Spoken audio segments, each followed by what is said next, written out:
और उसके बाद नेक्स्ट 11वीं। ये मैंने सारी की सारी 11वीं 12वीं सब एक जगह ही कलेक्ट कर दी। ऐसे ही आपको करना है। जल संसाधन का महत्व, सिंचाई। Hello everyone, welcome back to my channel. कैसे आप सब? आई होप कि सभी बहुत अच्छे होंगे।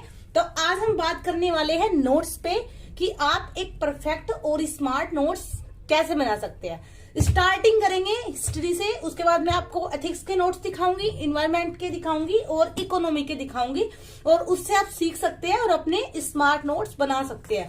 पहले बात हिस्ट्री की करते हैं। तो ये तो मुगल साम्राज्य का हो गया।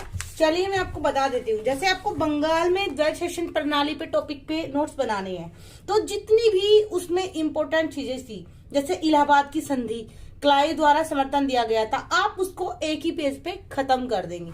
सेकंड चीज, यहाँ पे एक चीज और, जैसे आपको खेड़ा सत्याग्रह के बारे में बताना है, तो आपको हर एक टॉपिक को एक ही पेज पे लेना है। जैसे मोपला विद्रोह, आप लोग देख सकते हैं, ये मोपला विद्रोह है, तो आपको ऐसे करना है। विद्रोह के कारण, विद्रोह के चरण, विद्रोह की समाप्ति, विद्रोह की प्रगति, यानी एक पेज पे आपका मोपला विद्रोह खत्म। अब इससे रिलेटेड अगर करंट अफेयर में कुछ भी आता है, कुछ भी बवाल खड़ा होता है, या कोई भी इश्यू होता है, कोई भी कंट्रोवर्सी होती है, कोई भी इंपॉर्टेंट न्यूज आती है, कोई भी विवाद होता है, तो आपको उसको यहीं पे एक पेज पे स्टिकी नोट्स पे लिख के लगा देना है। ठीक है, यही होता है स्मार्ट नोट्स बनाने का तरीका। अब बात आती है बारदोली सत्याग्रह। तो बारदोली सत्याग्रह क्या था? बारदोली की जांच आयोग, सरदार पटेल की भूमिका क्या थी, उसके परिणाम क्या थे। एवरी इंपोर्टेंट टॉपिक जो भी हमारे हुआ था मॉडर्न हिस्ट्री में, जैसे स्थायी बंदोबस्त व्यवस्था, उसका कारण क्या था, विशेषताएं क्या थी, परिणाम क्या था, उसमें दोष क्या थे, आपको एक ही पेज पे उसको खत्म कर देना है। रैयतवाड़ी व्यवस्था, ठीक है, उस विशेषता के आयाम। तो ये तो हो गई। जैसे पुलिस प्रशासन, तो कार्नवालिस ने जो भी सुधार किए थे, जो भी सेना में किए थे, न्याय व्यवस्था में किए थे, न्यायिक सुधार थे, कार्नवालिस संहिता क्या थी, ये सब आपको अपने टॉपिक को, ये देखो जो भी हो रहा हो करंट में, जैसे यहाँ पे कार्नवालिस की न्याय विशेषता का विश्लेषण था, तो हमें पता है कि वर्तमान में भी यह समस्या है कि वर्षों तक मामले अदालतों की चौखटों पर सिर पीटते रहते हैं।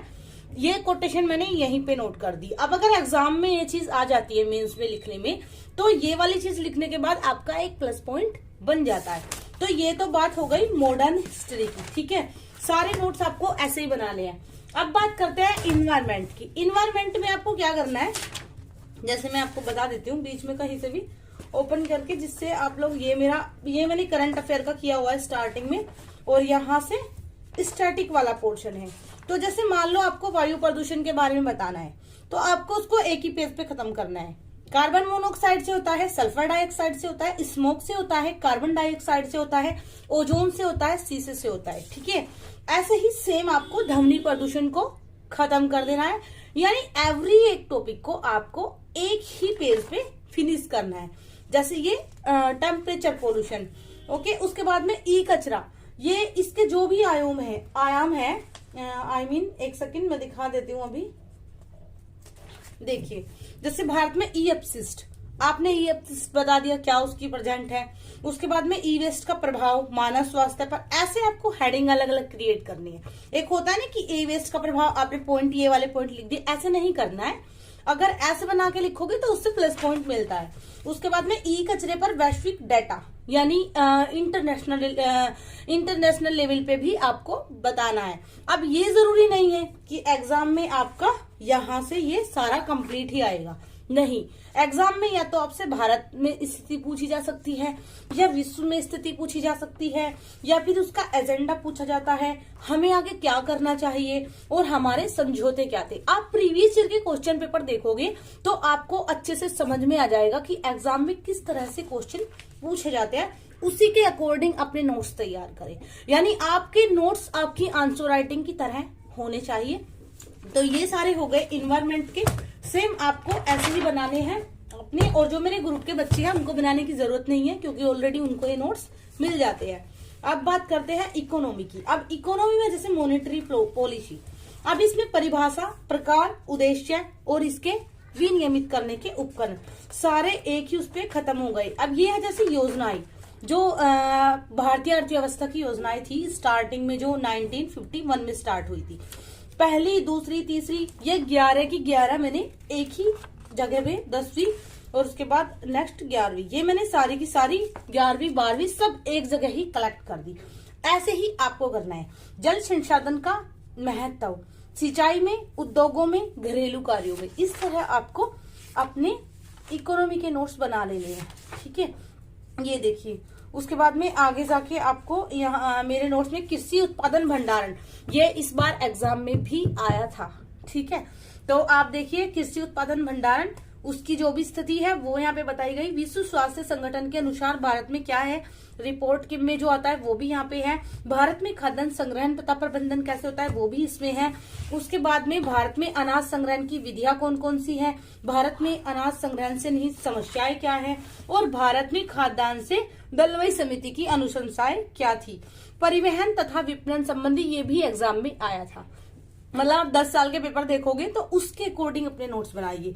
क्षेत्रीय बाजार में न्यूनतम समर्थन मूल्य पर खरीदना होना, एपीएमसी के बेचने में, ऐसे ही आपको प्रत्यक्ष तथा अप्रत्यक्ष कृषि सहायता, न्यूनतम समर्थन मूल्य से संबंधित विषय, प्रौद्योगिकी मिशन, मतलब आपको अपने नोट्स मेंस के प्रोस्पेक्टिव से बनाना है, क्योंकि जो प्री में जो आता है करंट अफेयर से मोस्टली आता है, तो आपको इस तरह से बनाने हैं कि आप अपने एग्जाम में अच्छे से रिप्रेजेंट कर जाए, और फिर इसी तरह आपको एक हैबिट भी हो जाती है स्ट्रक्चर फॉर्म में लिखने की, तो आफ्टर ऑल एक अच्छा हो जाता है। अब बात करते हैं एथिक्स की। ये है मेरे एथिक्स के नोट्स। अब इसमें आप देख लीजिए, जैसे यहाँ पे है निजी एवं व्यावसायिक संस्थानों में नैतिक चिंताएं एवं दुविधाएं। तो यहाँ पे मैंने पहले निजी क्षेत्र से नैतिक मुद्दे बता दिए, नियोक्ता के नैतिक मुद्दे बता दिए, और कर्मचारियों के नैतिकता संबंधी मुद्दे। मतलब आपको हर चीज को हेडिंग में डिवाइड कर देना है। जैसे मान लो हमारे देश में सांप्रदायिकता का प्रभाव अगर पूछा जाए तो निचले स्तर पर देश की आर्थिक स्थिति पर क्या प्रभाव पड़ेगा, सामाजिक स्थिति पर क्या प्रभाव पड़ेगा, और राजनीतिक स्थिति पर क्या प्रभाव पड़ेगा, इस तरह आप हेडिंग में डिवाइड कर दीजिए। और बाकी इसमें है जैसे जवाबदेहिता, उत्तरदायित्वता। तो हर एक जो टर्म है जो सिलेबस में दी हुई है उसकी एक डेफिनेशन, उसके एग्जाम्पल, और यहाँ पे मैंने जवाबदेहिता के प्रकार बताए हैं। फिर उसको बनाए रखने के उपाय क्या क्या किए जाने चाहिए, लोक प्रशासन में नैतिक मानकों में वृद्धि कैसे हो सकती है, कारपोरेट शासन व्यवस्था, ये भी एग्जाम में आया था। ठीक है, तो आपको शासन व्यवस्था में पूरी मैंने बिल्कुल A to Z सिलेबस की यूनिट के अकॉर्डिंग नोट्स बनाए हैं।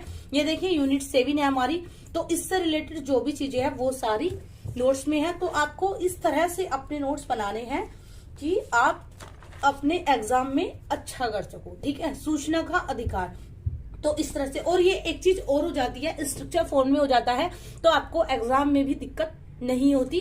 And now thanks for watching, keep supporting, keep loving, and now bye. Group के जो बच्चे हैं उनको नोट्स बनाने की बिल्कुल भी जरूरत नहीं है, क्योंकि उनको ऑलरेडी ये सारे नोट्स जितने भी और भी बाकी सब्जेक्ट के हैं, मैं सब एक वीडियो में नहीं दिखा सकती, ये सब उनको प्रोवाइड किए जाएंगे। And now bye.